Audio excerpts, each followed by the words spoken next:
Aujourd'hui, petite réflexion rapide pour vous parler d'inflammation. C'est un sujet que j'aborde souvent sur la chaîne. Vous savez que l'inflammation chronique est la mère de beaucoup de pathologies, j'en parle très souvent. Et aujourd'hui, je voudrais faire le lien entre inflammation et dépression, voire suicide. En fait, chez les personnes qui ont justement, qui sont mortes de suicide, suite à des autopsies, on a remarqué qu'il y avait une très forte quantité de marqueurs de l'inflammation dans le cerveau. Alors, les marqueurs de l'inflammation, il y en a plusieurs. Il y a le TNF-alpha, il y a les cytokines, qui sont donc des molécules pro-inflammatoires. Et en fait, on montre aujourd'hui que l'inflammation chronique, au-delà en fait, d'abîmer votre corps, peut aussi avoir un effet absolument délétère sur votre cerveau. Ça, c'est un point qui est très important. D'ailleurs, j'ai fait une vidéo récemment sur comment prendre soin de votre cerveau, de votre santé mentale en prenant soin de vos hormones.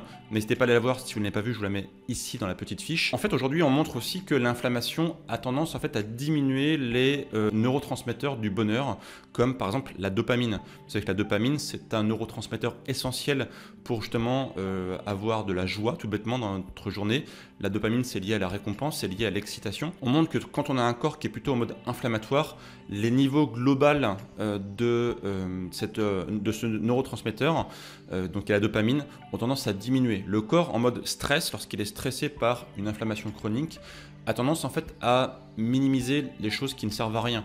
Et clairement, le neurotransmetteur qui est donc la dopamine, peut être considéré comme un neurotransmetteur inutile parce qu'il n'apporte rien pour soigner l'inflammation.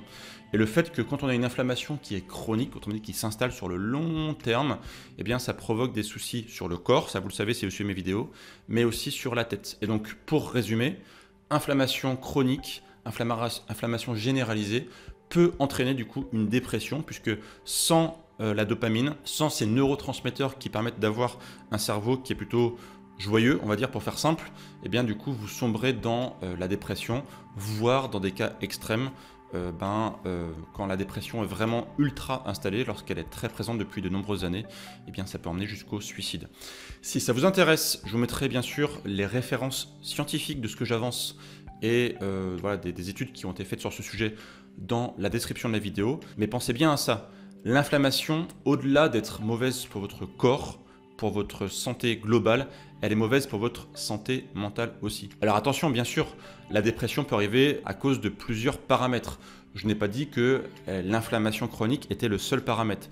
J'ai dit que l'inflammation chronique pouvait être une source de dépression et lorsque des personnes justement globalement prennent soin de leur santé pour réduire le niveau d'inflammation globale, eh bien une conséquence louable, une conséquence joyeuse si je peux dire, et au sens ici vraiment propre, c'est que justement bien, le cerveau va mieux et donc la dépression s'en va. Encore une fois, n'hésitez pas à aller voir dans la description de la vidéo les sources de ces études vraiment très intéressantes. Question du jour, dites-moi dans les commentaires si vous avez vu une amélioration sur votre santé mentale lorsque vous êtes passé à une alimentation santé. Est-ce que votre cerveau, on va dire, allait mieux en passant sur une alimentation anti-inflammatoire? Dites-moi ça dans les commentaires, on pourra en discuter ensemble dans l'espace commentaire. Si justement vous souhaitez en savoir plus sur l'inflammation chronique et comment passer en mode alimentation anti-inflammatoire, je vous mets une vidéo complémentaire ci-dessous, n'hésitez pas à aller voir. Et moi je vous retrouve très bientôt pour de prochaines vidéos. Et d'ici là bien sûr, prenez soin de vous. Ciao!